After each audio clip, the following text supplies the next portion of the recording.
Sabe aquela cena clássica de O Poderoso Chefão em que o Sollozzo, todo cheio de si, vai conversar com Don Corleone achando que vai fechar o negócio do século? Ele chega com o terno alinhado, o discurso ensaiado, o plano infalível e em 5 minutos o Dom destrói tudo com um olhar. De qualquer modo, Sr. Sollozzo, o meu não é definitivo. E quero parabenizá-lo por seu novo negócio. Sei que vai se sair muito bem e boa sorte. Principalmente se os seus e os meus interesses não se chocarem. Sollozzo sai da sala sem acordo, sem moral e pouco tempo depois, sem pulso.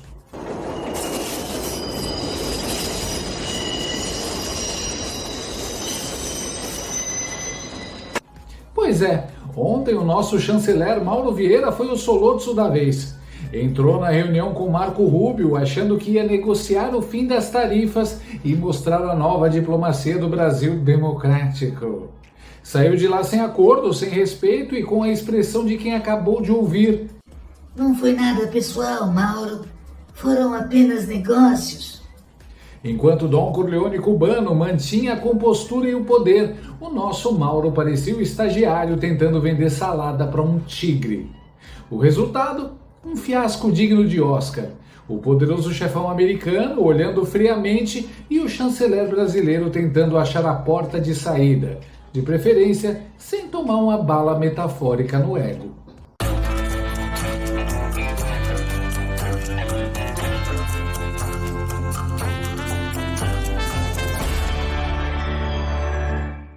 Você já parou para pensar por que o Xandão vive sempre de cara fechada, mal-humorado e mandando prender meio mundo? Pois é, talvez seja porque ele não tem cabelo. A calvície não afeta só a aparência, derruba a autoestima, o bom humor. Homens e mulheres, principalmente na menopausa, sabem bem o peso disso. Mas calma, porque tem solução. Hair Leo, um tônico capilar de última geração que age direto na raiz do problema, literalmente. Ele estimula o nascimento de novos fios, fortalece os que você já tem e combate a queda de forma comprovada.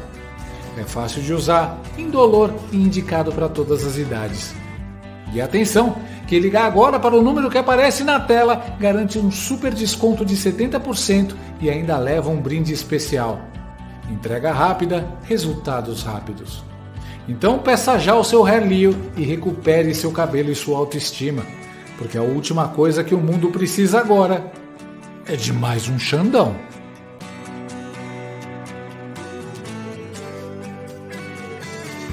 A tão esperada reunião entre Marco Rubio e Mauro Vieira chegou ao fim. E o resultado foi tão constrangedor que dava para sentir o cheiro de vergonha alheia atravessando o Atlântico. Ninguém sabe exatamente o que foi dito lá, mas os sinais foram claros. Claros como um meme do Pica-Pau levando martelada e tentando fingir que tá tudo bem. A foto oficial do encontro já diz tudo.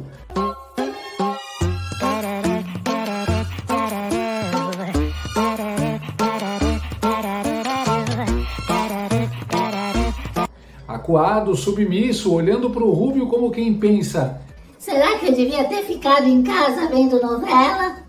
Nem sorriso, nem aperto de mão, nem tapinha nas costas. O Rubio sério, tipo Thanos, prestes a estalar os dedos. E o melhor foi a cena pós-reunião. Mauro sai da sala completamente desnorteado, tropeçando nas próprias palavras, fugindo da coletiva de imprensa como se fosse o Scooby-Doo correndo do fantasma. Não, ministro. Conversar, não sabemos para defender se conseguir as datas, até pode ser, mas como eu disse, fazer estudado e preparado, mas há um interesse de ambas das partes de que os presidentes se encontram. Murmurou umas frases desconexas e sumiu. Parecia um gato de desenho animado depois de levar uma surra do bulldog, com o olho roxo, os pelos em tufo e passarinhos rodando a cabeça.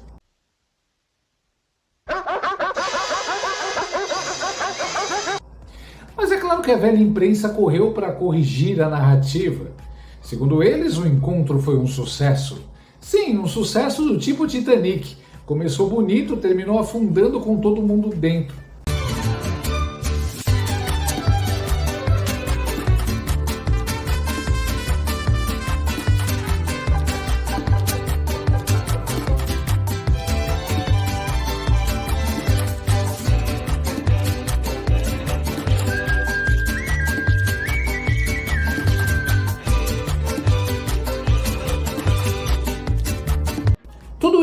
base numa nota diplomática que parecia escrita pela assessoria de imprensa do Circo do Janones. Ah, sapatão, é o viado. Só que os fatos, como sempre, são mais teimosos que a militância da Globo News. E começaram a desmentir a turma do Foi um sucesso! Primeiro fato, as tarifas não caíram. Segundo fato, jornalistas gringos revelaram que Mauro Vieira foi colocado contra a parede e teve que ouvir que o Brasil é hoje uma ditadura do judiciário. Sim, o chanceler brasileiro foi para falar de comércio e acabou ouvindo sobre Alexandre de Moraes. É tipo você marcar um encontro para discutir trabalho e a pessoa começa a te cobrar pensão. É uma questão essencialmente política. E aí uma frase que eu ouvi foi assim, Rubio com o Brasil e Bessent com a Argentina. Ou seja, o secretário do Tesouro é que fala com a Argentina, trata de economia. Rubio não trata de economia, né? Então não sabe nada sobre tarifas, essas questões. E o núcleo dessa conversa foram os 15 primeiros minutos em que estavam só o Rubio e o Mauro Vieira, e que não vazaram, inclusive, o que foi essa conversa, mas foi a conversa política. E aí, o seguinte, ainda muita frustração que o Brasil está do lado errado, nas crises de mais atenção do governo Trump. Isso aqui é fonte, tá, do governo Trump me falando. As crises mais importantes para o Trump: Hamas, Israel, Ucrânia, Rússia, Venezuela. Brasil do lado errado nas três. E ainda outros temas como BRICS, clima, China, Irã. Até clima, quer dizer, realizando a COP aqui, o Trump não gosta da pauta, é contra a pauta da mudança climática. Aí ele fala assim, qual americano no governo dos Estados Unidos quer stick their neck out politically in favor of Brazil in Washington? Quem que vai se expor para defender a pauta Brasil? Não vai, não tem ninguém fazendo isso. Aí ele diz assim, Argentina, Equador, El Salvador, outros países na América Central, em breve a nova Bolívia ou até a nova Venezuela vão ocupar esse espaço de atenção na América Latina, onde temos novas oportunidades, ele falando em nome dos Estados Unidos e tal, né? O setor privado americano é o único com interesse forte, mas já obteve as isenções de tarifas mais importantes para eles. E tem temas com parceiros mais importantes, China, União Europeia, Canadá e México, para fazer lobby e se preocupar. Por isso, diz essa fonte, o Brasil não vai ter espaço nas relações com os Estados Unidos nesses governos atuais. Terceiro fato, o próprio Lula começou a defender Maduro e atacar os Estados Unidos logo depois da reunião. E isso, meus amigos, é o equivalente diplomático de acender um baseado na frente do policial rodoviário. O que nós defendemos é que o povo venezuelano é dono do seu destino e não é nenhum presidente de outro país que tem que dar palpite de como vai ser a Venezuela ou vai ser Cuba. A maioria da direita brasileira já sabia. Nada de bom sairia dali. Trump e Rubio são tubarões. Mauro Vieira foi pro tanque achando que era uma jacuzzi. O governo Lula conseguiu algo que nem o Sarney conseguiu: colocar as relações Brasil e Estados Unidos no pior patamar em mais de 200 anos. Parabéns, Lula! Você conseguiu estragar uma amizade que sobreviveu até a Guerra Fria.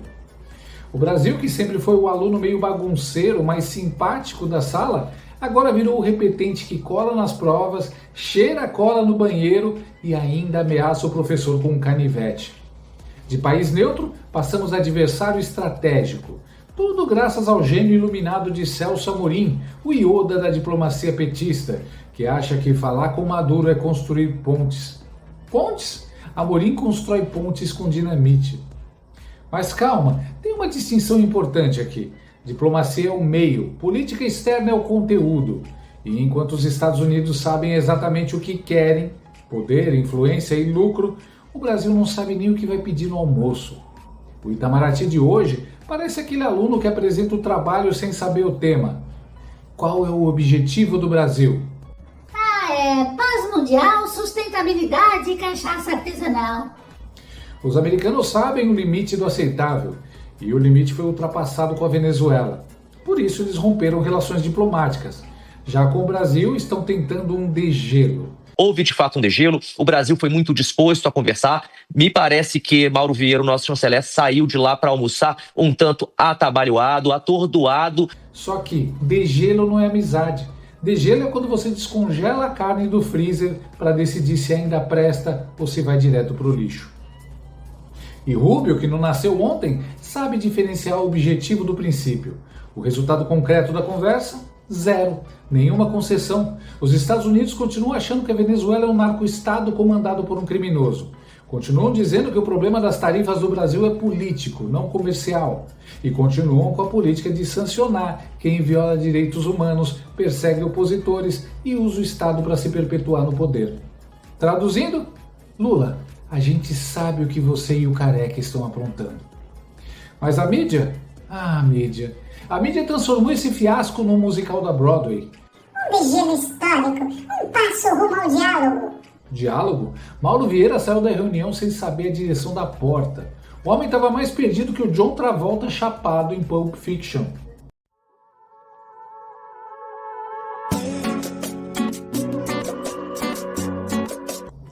E ainda teve gente dizendo que houve química entre Rubio e Vieira.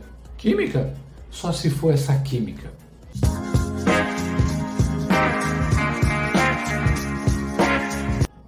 Porque o Rubio é alinhado com Eduardo Bolsonaro e toda a ala americana que entende o que está acontecendo no Bananil.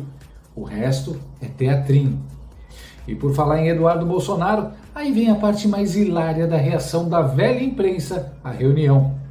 Uma véia da Globo News disse que os americanos botaram Eduardo Bolsonaro e Paulo Figueiredo para correr de Washington. O Otávio estava falando da ida do Eduardo Bolsonaro e do Paulo Figueiredo ao Scott Bessent, que melou o encontro com Haddad. Eles também tentaram melar esse encontro do Mauro Vieira, porque naquela ida ao Departamento de Estado ontem. E o relato que se tem daquela ida é que eles chegaram lá e eles passaram... Foi uma passagem fugidia, porque disseram para eles, olha, mudou a agenda, mudaram as prioridades, agora... Por causa dessa China, a gente está precisando do Brasil, e puseram os dois para correr. Eles passaram, assim, rasparam pelo Departamento de Estado. Não se demoraram lá, não conseguiram ser recebidos pelo Rubio. Eu fiquei nessa dúvida, porque não conseguiram. A notícia que saiu aqui é que eles tinham ido, mas não dizia com quem eles tinham se reunido, não dava muito detalhe. Não tem registro fotográfico. Então, agora você dizendo isso, deixa as coisas muito mais claras, né? Talvez a interlocução possa ter mudado de... É verdade, eu tava junto com eles e a Michelle Bolsonaro e o Elvis Presley também. Eles não quiseram nos receber e disseram que sem o Brasil e sem Lula eles não sobrevivem. Eu fiquei tão perplexo com a mudança repentina que acordei. Cacete, o relato que se tem, relato de quem? É o famoso desleitor, quando a Folha usa, quando quer impor uma narrativa sem base na realidade. As mocreias da Globo News estão naquela fase de negação da realidade. Mas calma, gente, que isso passa. Por isso que as novelas da Globo não têm mais audiência. As dramaturgas estão escrevendo oficialmente o texto das jornalistas agora. Detalhe, um dia antes da reunião, o Eduardo e Paulo estavam lá e os americanos soltaram essa.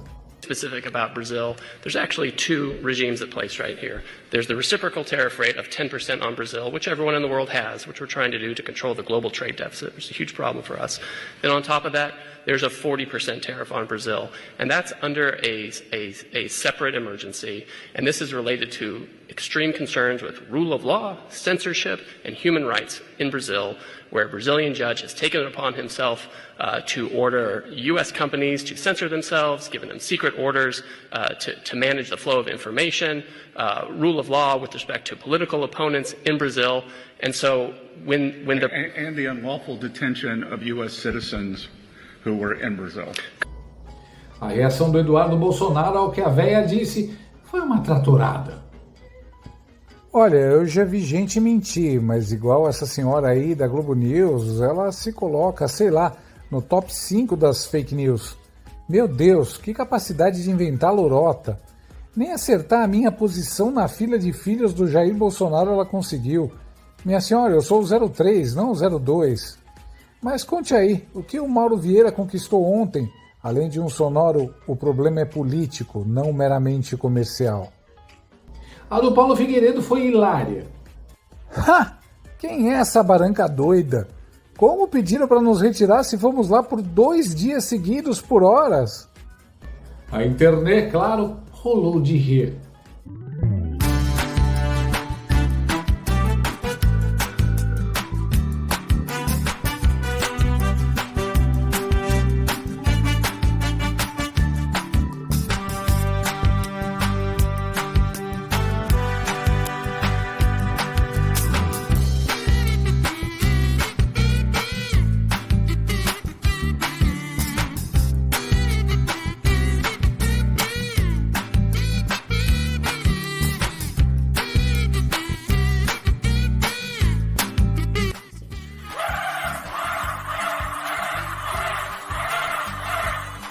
A Globo News, claro, passou o dia fingindo que o encontro foi uma maravilha. O jornalista brasileiro é o único que comemora a goleada contra o próprio time. E a nota conjunta? Aquela que dizia "ambos os lados concordaram em cooperar"? Isso é linguagem diplomática para "ninguém concordou com nada, mas a gente precisa disfarçar". É tipo terminar um encontro desastroso e mandar mensagem dizendo "vamos marcar outro dia". Rubio não falou nada publicamente, e é isso que importa, porque ninguém mais acredita no que o governo Lula diz. Eles mentem com tanta naturalidade que o Pinóquio se aposentou por obsolescência. Enquanto o Rubio não abrir a boca, qualquer nota conjunta é o equivalente diplomático de um bilhete de desculpa escrito pela mãe do Mauro Vieira. O Brasil já perdeu 300 milhões de dólares em exportações por causa do tarifaço. O Ceará já declarou estado de emergência. E o Lula, em vez de tentar resolver, continua bajulando o ditador. Se ele achasse mesmo que tem chance de sair um acordo, teria ficado quieto. Teria feito cara de paisagem. Mas não, ele prefere defender a Venezuela e dar discurso com sotaque de Caracas. E é aí que entra o plot twist digno de filme do Tarantino. O Lula pode acabar entregando o próprio Xandão. Repara como todo mundo que colaborou com o Lula acabou preso. Marcelo Odebrecht, Joesley Batista, Marcos Valério, Zé Dirceu, José Genuíno, João Santana, Mônica Moura, tem uma lista enorme. Você acha que foi coincidência? O 9 Dedos sempre entrega os companheiros quando a coisa aperta. Elon Musk já tinha avisado que uma certa pessoa careca de toga seria vista atrás das grades. Pois é, o Musk pode não prever o futuro, mas ele está acostumado a construir o futuro que ele deseja. Se eu fosse o Chandler Clayson, estaria agora revirando os arquivos contra o Lula, porque o comunista entrega quem precisar para se salvar. E o Lula é o rei disso. O homem troca aliados como quem troca de boné. O Gilmar Mendes, por exemplo, deve estar se arrependendo de ter abraçado o lulismo. Passou anos combatendo o PT para no fim terminar abraçado com um afogado. E o pior, no mesmo barco furado. No fim, Mauro Vieira foi para Washington achando que era o James Bond da diplomacia e saiu de lá parecendo o Mr. Bean. Tentou negociar com quem tem exército, marinha e sanção e voltou com uma nota conjunta que não vale nem para embrulhar pastel. E o Lula, fiel ao seu personagem, continua achando que pode enganar todo mundo com um discurso. Não ria, não. No fim das contas, Mauro Vieira descobriu do pior jeito que em Washington o dom não é Corleone, é Rubio. E que quando o chefão fala, o chanceler beija o anel e reza para sair vivo da reunião. E agora em setembro vai entrar o grosso. Vai entrar o grosso, vai começar a crescer dentro de cada trabalhador com mais força. Gostou desse vídeo? Então inscreva-se no canal, comente, curta e compartilhe com seus amigos. Não gostou? Compartilhe com seus inimigos. Até o próximo vídeo, se o mundo não acabar antes. Por hoje é só.